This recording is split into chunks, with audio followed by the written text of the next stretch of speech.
What's going on, my homies? Jolt here from the Token Minorities, and I am back with the Week 2 Team Builder of GBA Season 9. This week we are up against my good pal Randy, aka HLD Productions. He's a relatively small YouTube channel right now, but his content is very, very solid. He was in the D-League the past 2 seasons and just got promoted up this season, so just trust me, he's a really cool guy, and I think you'll enjoy his content. Make sure to go give him a look. Check out his Team Builder if he's uploading one, but definitely make sure to check out his side of our battle, which will, of course, for both of our cases, be going up here tomorrow. Not sure exactly what time quite yet at this point. But anyways, with that said, once again, just like before, make sure to check out the links in the description below. Make sure to follow the KC Jirachiefs in the GBA fan server, as well as in the I was about to say the NPL fan server. That time has passed. I meant the TTM fan server, also going to be linked down below, as well as a variety of other stuff down there too. So make sure to go check all that out. Check out my man Randy. And with that said, we can go ahead and jump right on into this builder. So for this game, before I even talk about his roster, I know you can see it in front of you right now, but as you can also probably see, we've actually made a couple transactions for Week 2 of the GBA moving forward, where we have actually gone ahead and dropped our Tier 1 Uber, Zekrom. Now, Zekrom is a good Pokemon. I didn't drop it because it's bad, but I dropped it because I don't think it fit my team as well as I would have liked. I felt like it really restricted my building options for my team, just because my ground weaknesses and lack of solid ground resists were kind of stacking on each other, in my opinion, and really limiting what I could do. So with that in mind, I decided to go ahead and swap it out. I also didn't feel like it was the most versatile Pokemon in the world, and you know, I love my versatility. So I did decide to pick up Groudon in its place. Groudon being a much more versatile Tier 1 Uber, having a phenomenal move pool, really solid coverage options, really strong stab options as well, and just, yeah, it's just a really fun Pokemon. It looks really fun to use, and I thought it matched up pretty well against the rest of my opponents this season too. So we picked up Groudon, and with that in mind, we already have a ground type, so I went ahead and dropped the Crocodile and replaced it with the Dragon type that we lost in Zekrom, picking up the Goodra, which Goodra is a mon that I feel like I've had it in the past and didn't really fit the team that I had drafted as well as I would have hoped back then. This time we'll see if it's a little bit better. It was on more of a bulky, like, momentum team before, and it was just kind of a sponge and just died every week without doing anything. This time around, it's on much more of an offensive build, so I think maybe it'll be a little bit more effective. I guess we'll see on that. But those are the roster changes for the KC Jirachiefs. Make sure to let me know what you think about those in the comments below. But now, finally, let's talk about Randy's team. So Randy is rocking the Yveltal, Clefable, Infernape, Suicune, Roserade, Jolteon, Metagross, Porygon 2, Hippowdon, Lycanroc, Sun, and the Megalodion. So his team is stacked with threats, absolutely stacked.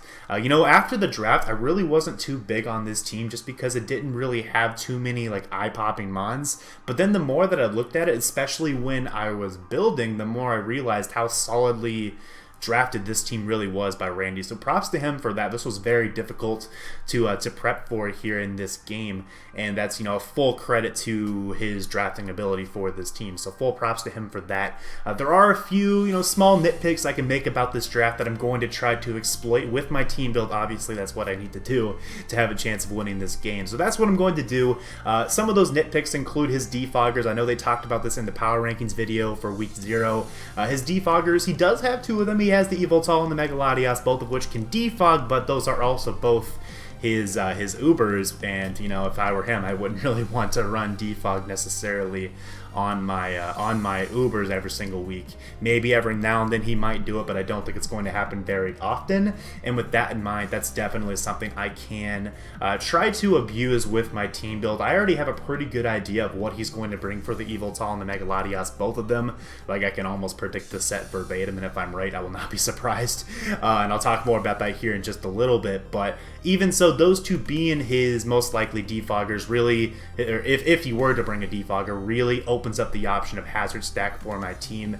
And my team loves Hazard Stack, let's be honest. I have a lot of Pokemon that are really solid, bulky setup sweepers, and if I get Hazards on the field, they might be able to win this game pretty quickly for me. So that's the kind of game plan, I guess, that I'm trying to set up with the team that I build for this week. The other things I wanted to mention, his Fairy Resists are a little bit lacking. He does have the Roserade and the Metagross. Both of those Pokemon are not the best at staying healthy. Unless they have, well, Synthesis, I guess, in the case of Roserade is an option, but I think my draft is offensive enough to where he's not going to really have free opportunities to click Synthesis.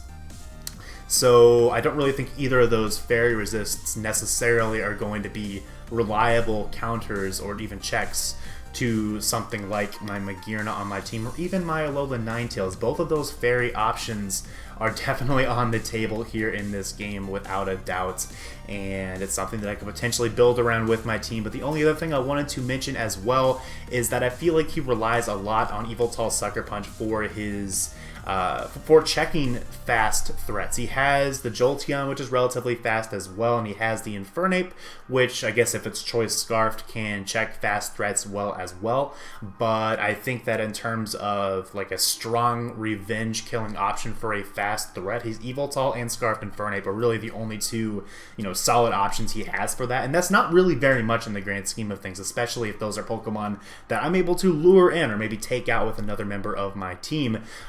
That's something that I think is kind of exploitable on his draft as well. So those are really the three main points that I'm going to try to hammer in on with my draft. I want to make sure I'm protected against Yveltal Sucker Punch, as Yveltal has, I don't know if it's the strongest Sucker Punch in the game, but it sure feels like it. Just looking at some of these calcs, it's absolutely ridiculous how much damage it does to my team, especially in conjunction with something annoying like Oblivion Wing. So Yveltal, some people are telling me through my question of the day in my week 1 battle that Yveltal was the best Uber in this season, and you know what? They very well might be right. I think Marshadow is right up there with Yveltal. I'm not sure exactly which one's better, but prepping for Yveltal is not fun at all, to say the least, in this game. But yeah, so that's kind of what I'm going to try to do. So with that said, I think I'll go ahead and hop on over to the team builder for this week. So we are going to kick this off with my Magearna. I already mentioned that he doesn't have the best options to switch into fairy types. And with that in mind, Magearna obviously becomes an obvious win con in this game. Very, very obvious. But the issue being that Magearna is also one of my only real ways to reliably check Yveltal. So I have to build a Magearna set that's able to both be a solid win con against this team, but also serve as a reliable Yveltal check, for the entire game. And something like maybe an Akaberry Magearna was definitely an option for that, but I didn't really feel like an Akaberry Magearna was particularly reliable as a win con. It would have been good at checking Yveltal, a potential Heat Wave coverage, but it wasn't really going to be a reliable way to win the game, especially not as reliable as something like a Choice Scarf Magearna would be. So this Magearna set, I don't believe it outspeeds the Jolteon with the Choice Scarf, but it does outspeed the Lycanroc Day outside of the sand with my Choice Scarf. So that's definitely nice. Fluor Cannon obviously very spammable against his team. If I don't want to take the special attack drop or miss the Fluor Cannon, then I can always just click the Dazzling Gleam. Volt Switch is definitely nice because Magearna does force a lot of switches, and Volt Switch will also allow me to wear down his likely Metagross Bring. I think Metagross is the more likely of the two between it and Roserade to come as the Magearna check, as the Metagross can also check other members of my team relatively well too. So, anyway, then Flash Cannon just good against the Clefable that I don't really think is going to come. But either way, this is definitely the win con in this game. This is what I'm going to try to build around here with the rest of my team.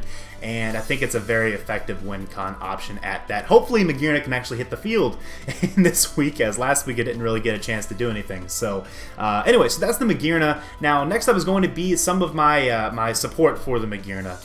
So like I mentioned earlier, what I really want to try to do against his team is Hazard Stack him, because I don't think he's going to have necessarily reliable defogging on his team unless that's going to be taking up the place of what could otherwise be a very threatening potential sweeper on his team as well. So this is my Stealth Rocker against him. It's a very reliable Stealth Rocker. Outspeeds his entire team without a choice scarf, or bar scarfers rather. And yeah, just get up my Stealth Rock. I can taunt him to prevent him from getting Stealth Rock up against me, or maybe prevent him from healing with something like a Porygon 2 or something like his Powdon, like some of his fatter mons that might want to try to heal on me.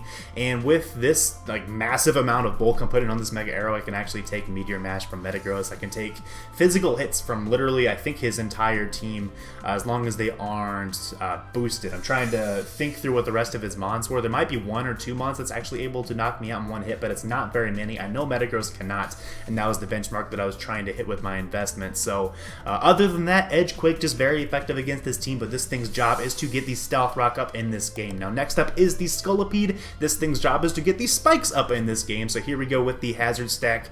Combination of Mega Horn and Poison Jab actually hits his entire team neutrally, which is fantastic. And with that being the case, I have no reason not to run a Beginning MZ on this, just for maximum damage output from my Mega Horn. Earthquake is also nice to help me cover the Infernape, which otherwise could be a little bit annoying for my team if I don't have coverage for it on the Scolipede. I don't really have the best...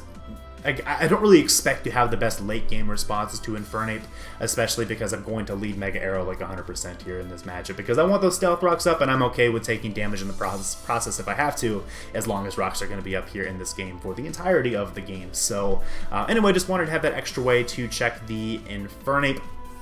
But otherwise, this is a very straightforward Scolipede set. Not a whole lot else to say on this. But now, let's start getting Let's start getting into some of the more unique Pokemon, I guess. So this is my Manaphy for this week.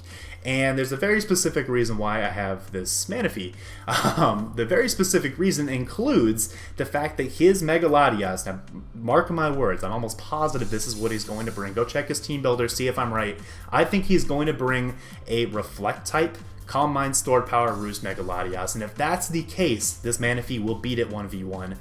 If it doesn't beat it 1v1, at the very least, it'll be able to Toxic him into a U-turn, which gives me slow momentum into an offensive Pokemon that can check the Mega Latias. So this will be able to always deal with the Mega Latias that I'm almost positive is coming, and even if he doesn't bring that specific Mega Latias, that just means my Magearna is going to wall it anyway, because I don't really see any other set that he's going to be able to bring that can deal with Magearna unless it's going to be a Reflect type Mega Latias. So this helps me to keep that in check for sure. This also gives me a relatively safe switch into the Suicune. Even if he is some kind of like a sub Suicune potentially, I can always go into another Pokemon on my team, the Mew, that I'll show here in just a second. That'll also help me against that type of set. But if I can get a knockoff off against his walls, then including the Suicune, that'd be phenomenal for me as well, in addition to a Toxic. The other big one this is able to help me beat is the Porygon 2. I think this is a little bit more effective in dealing with Porygon 2 than something like a Tail Glow set would have been. As Tail Glow honestly was very tempting in this matchup, but I felt like this was a much better supportive set for my team. I just didn't really think I wanted to use this as a setup sweeper when this is not going to be my win con, and I have a variety of other setup sweepers on my team. It just kind of felt a little bit redundant to take that route, so I wanted to go with more of a support route, maybe knock off some of his items, spread around the Toxics, and set up the rest of my team for success. So Manaphy is playing support on this team this week, which I know is pretty uncommon whenever you see a Manaphy on someone's draft, so hopefully it works out for me here in this game. It's also going to pretty obviously be one of my Infernape checks, as well as Infernape can't knock this out in one hit with anything, I don't believe. Maybe like a Z Thunder Punch or something, but I don't really expect a Z. I think he's going to be Choice Scarfed on his Infernape. I think that just makes a lot of sense against some of my like really fast threats that I could possibly bring. I think Scarfed Infernape outspeeds Shift Gear Magearna as well, potentially. So anyway, I just think that's his more likely set, which makes this Manaphy a solid response to that as well, as long as I'm able to keep it healthy, which is going to be very key here in this game, I think, keeping this thing healthy until it's done its full job. So that is the Manaphy, basically the support. Then I have my Groudon coming in for the first time this season. Groudon being a, I don't know if this is standard, I don't really play Ubers, but it feels kind of standard, just being a SD Precipice Blade, Stone Edge, and Toxic set. I don't know if the Toxic is necessarily standard. That's probably usually like Rocks or something in Ubers. But even so, this is really fat. It can take hits from, I believe, his entire team. Maybe not like a Leaf Storm from Roserade, but otherwise it should be able to take hits from everything else, I believe. And he doesn't appreciate dealing with this, especially when I get up with Swords Dance. If I have my hazards on the field, my rocks, and my spikes, this just claims kills with the Swords Dance in play. And the only Pokemon that can really switch in on this in that type of position and take a +2 Stone Edge is the Mega Latias, for which I have the Toxic. I don't expect him to have Sub or like Refresh on his Mega Latias. Those are the only ways he can really get around that. I don't expect him to have that in this matchup, so I think this is just a really solid breaker against his team, potentially even a cleaner depending on how the game plays out. But even so, just a really solid mon. Really excited to use Groudon for this week. I've never... Honestly, I don't think I've ever actually used a Groudon in competitive play. Like, and I've been playing a long time. I've never used a Groudon. I've used Primal Groudon. I don't really count that. It's a little bit different, but I've never used Groudon before, like straight up Groudon with leftovers and whatnot. Never done it before. It's going to be a first. Hopefully it works out well. Has a nice premiere for me this season. And finally, I have the Mew. This is going to be one of my ways to help me 1v1 the Suicune. This will always 1v1 a Crocoon, which I think is a very possible bring against my team. This also gives me a potential out if he is like some kind of like sub-toxic Suicune, sub-toxic Protect, Scald, something crazy like that. This gives me an out against that potentially, as if I can synchronize a Toxic on him, even when he's behind a sub. Synchronize still works that way. Then you know what, that might be pretty handy if the Suicune's being really annoying behind a sub. So yeah, overall pretty straightforward set. Culpa Berry allows me to take a hit from the Yveltal if I need to, basically relieving a little bit of pressure from the Magearna, and then Ice Beam and Psyshock hit the rest of his team, bar Metagross, but this will also help me wear down specifically the Metagross for my Magearna, which ultimately is what I'm trying to win the game with most likely. So that is the team that we are bringing for week 2 of the GBA against Randy. I don't believe I even mentioned his team name before. He is now the, what is he, the he used to be the Texas Pokemon Rangers. Now he's the Houston Team Rockets. So that's actually a pretty cool name. I'm pretty proud of him for that name. That's a pretty awesome name. But anyway, so with that said, we're going to go ahead and get on out of here. Make sure to check out the game coming out tomorrow, of course, on this channel. I'm not sure if I'll be in the early or the late time slot quite yet. It'll either be at noon EST or at 5 EST. Just be on the lookout. It'll either be me or Danza coming in early in the morning. So early in the morning at noon EST. Not that early, really. But you can be on the lookout for that. Make sure to check out Danza's video as well. He's a cool dude, awesome content creator as well. So anyways, that's all I have to say. Thanks for watching, guys, and I will see you all tomorrow. Peace.